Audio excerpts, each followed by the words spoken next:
I came to Addis Ababa not to give a talk, but I was asked by David Christine, whom I met 2 years ago in Corfu at the Social Network conference.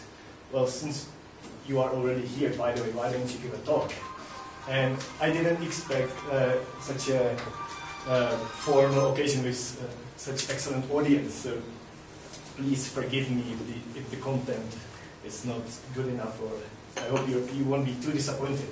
It is my first time in this continent, by the way, and I'm having so far very nice time, and I'm enjoying it very much. And I'm happy that I started my first Africa visit with Addis Ababa. So thank you for having me here. The main topic of this presentation is, as has been already introduced, about the access to the resources via personal networks in the context of a rural area.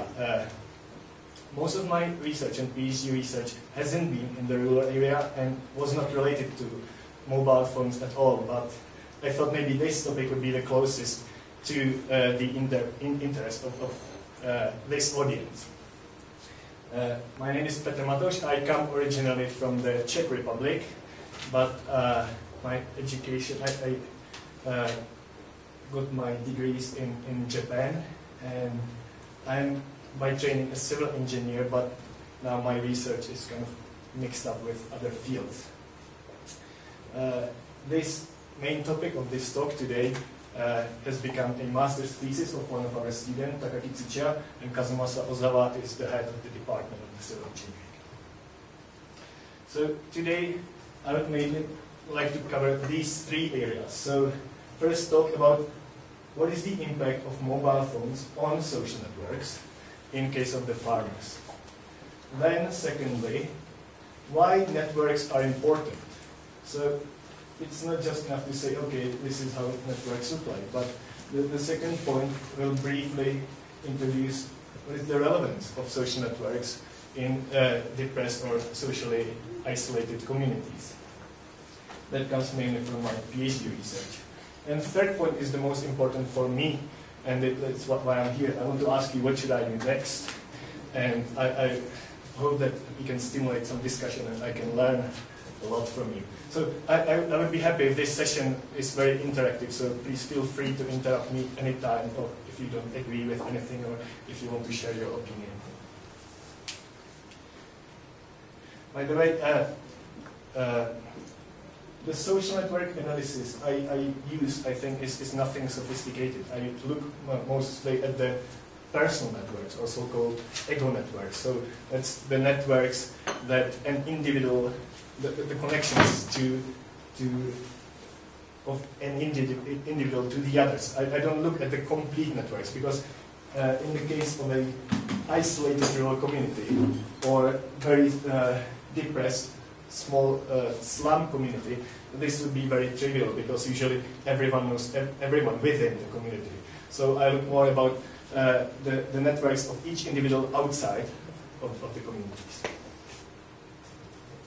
So please, let's start by imagining a remote rural area with just few infrastructure connections to the external society. And now let's imagine that each person has some collection of resources in a very broad sense. It can mean information, it can mean credential, it can mean symbolic or non-symbolic resources. And so the resources that you own yourself are your personal resources that you own in your own right. But the people that are your friends or your colleagues or the people that you know just vaguely, they of course have also their own resources. But these resources can become available to you through some sort of reciprocal mutual relationships. And the collection of the resources that the people in your network have is much larger than the resources that you own yourself. So when we look at, say, poverty or development or anything, it's, I believe, quite relevant to look at these social resources that a person can access, not just the resources that they actually possess. So you can imagine that if my friend has a bike and my bike breaks, if he can lend me the bike, that's an advantage for me. So it's good to have a friend sometimes who has a bike, although it may sound too utilitarian. But it's not 20 times better to have 20 friends who each of them has a bike. It's good to have access to diversity of resources. It's good to have a friend who has a bike, and it's good to have a friend that I can chat with when I'm bored. Or it's good to have a friend that will make a tea for me when I'm sick. So the diversity of the resources that you have access to is very important, not the accumulation of the resources. And you can imagine that if you're a farmer in very close rural community where everyone is quite similar to you, the diversity of the resources that you have access to is quite limited. So it's an advantage for a farmer or anyone to have access outside of this limited rural community.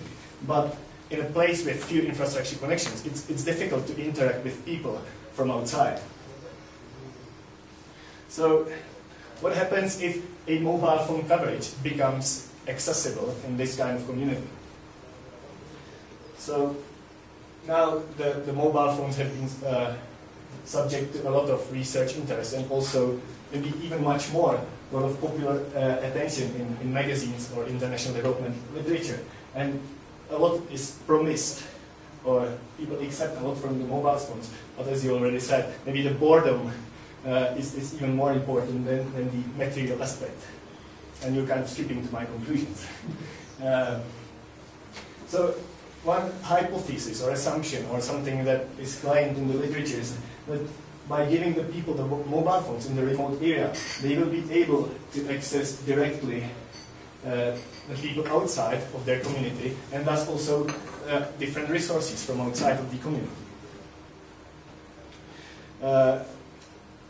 I think everyone knows Muhammad Yunus with his gaming phone. He obtained many awards for his contribution, and also he's a Nobel Prize winner. And it has been claimed that the mobile phones are especially indispensable in areas with the lack of the traditional infrastructure, such as road, postal systems, or fixed line phones. In these kind of areas, supposedly, they can make the most change because there has been no connection, and now there's the mobile phone. Farmers can check prices in different markets before selling produce, people find work, transfer funds, and the entrepreneurship can develop. That's from an old magazine. So now let's go please to India. India is the second largest mobile phone market in the world and the fastest growing market. It is estimated that by 2010 there will be 500 million of mobile phone subscribers in India. But at the same time, it's an area with huge, vast numbers of rural poor. You can see this mixing, which you probably also know from maybe Ethiopia or other countries, that there is many people who don't have a toilet yet, but they already have a mobile phone. There are people who don't even have electricity but have mobile phone, and they just go from time to time to the city to recharge their phone, which is very interesting situation, like mix of two worlds, but that's what's going on now in many areas around the world.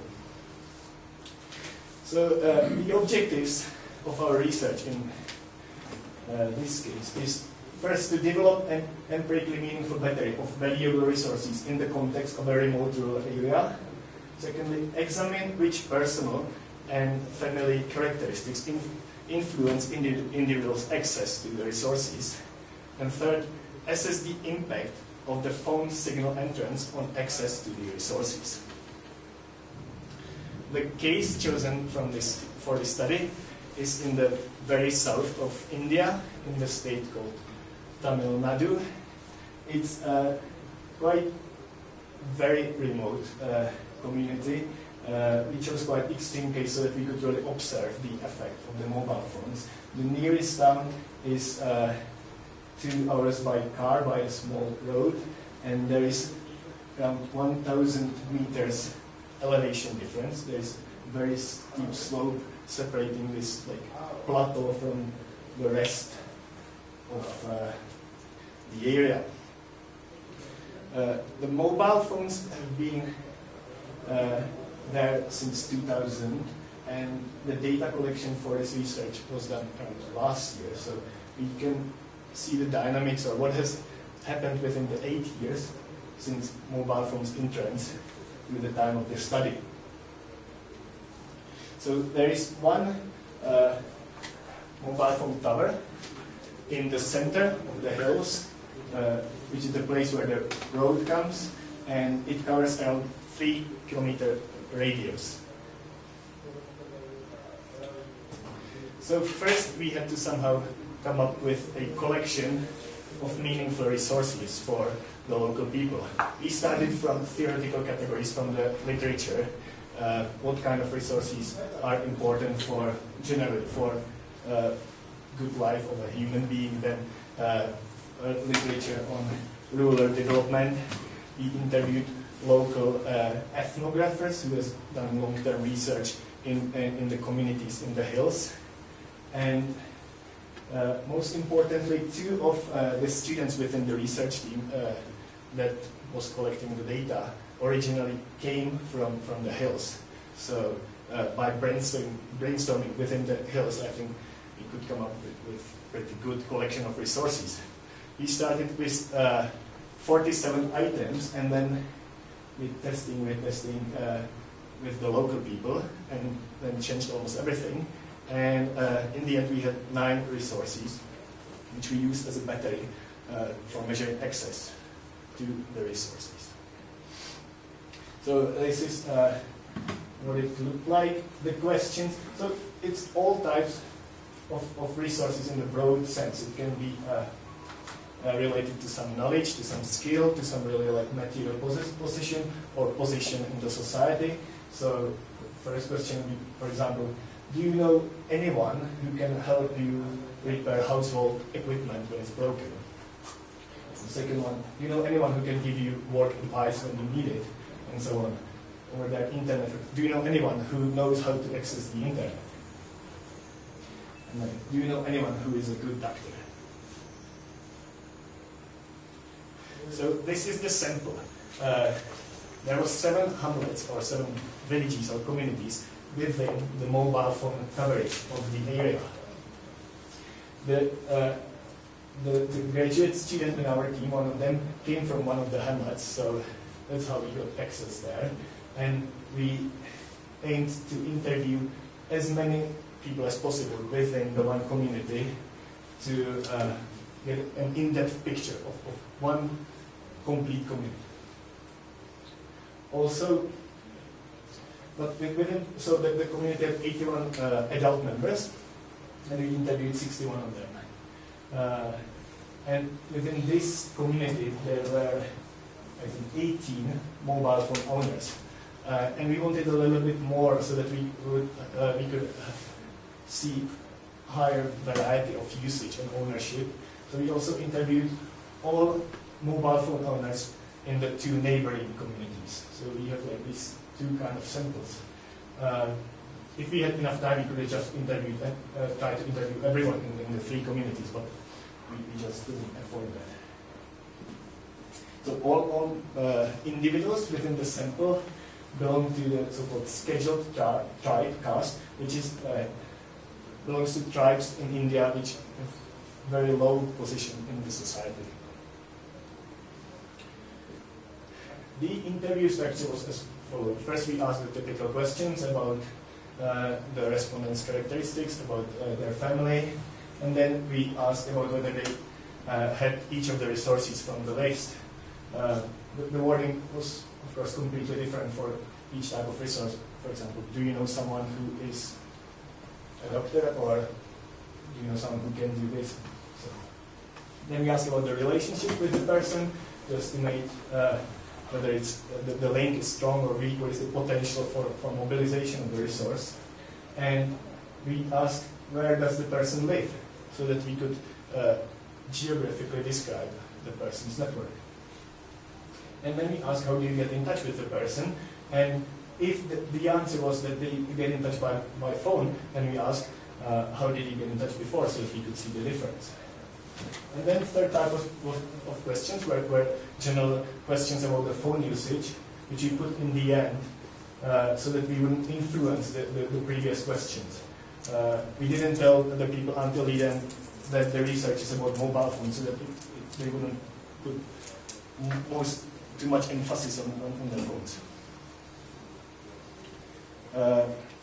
The important thing about this, and maybe this can also be a problem in this region, is that there's quite a few people in the sample who cannot read or write, or who have never been subjected to some formal survey. So the way the survey is administered has to be very clear, very simple. The wording in the local language has to be tested very well to get some reliable answers. So something about the result. If we put the resources on a line like this, on the left is the least accessed resource. So, for example, only few people knew someone who knows how to access the internet. On the other hand, everyone knew someone who has secondary education or can read newspaper. And now you maybe cannot read the items anymore, but they are in the same order. And you can see that the accessibility to resources among men and women is almost the same. But these actual levels are not so much of interest to us because it's really a small sample. It's not about some distributions or some like absolute values. What we want to look at is the relationships, like what type of people have what type of access. What we did is we analyzed the consistency among the items within among the resources. So it shows up that if you can see that, for example, secondary education newspaper reading is accessed by 100% of people.